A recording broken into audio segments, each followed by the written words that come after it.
The BBC's chair has apologised over the editing of a speech by Donald Trump.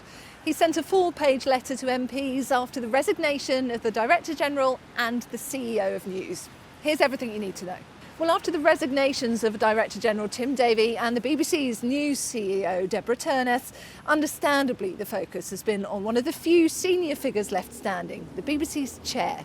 And buried in his response to questions asked by the Culture, Media and Sport Committee, there's an apology over how Donald Trump was edited in a Panorama programme.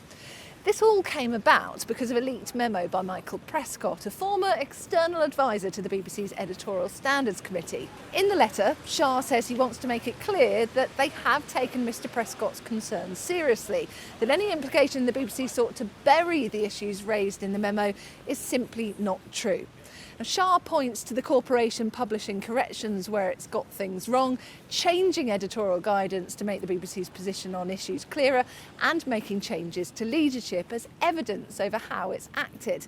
Interestingly, the document also includes the Prescott memo in full, which is very pointed and personal, particularly when it comes to News CEO Deborah Turness, where Prescott says, "I've been surprised just how defensive Deborah has been when issues are raised." His letter addresses concerns the memo makes about underlying problems with alleged bias at its Arabic service, pointing to how that team has been restructured.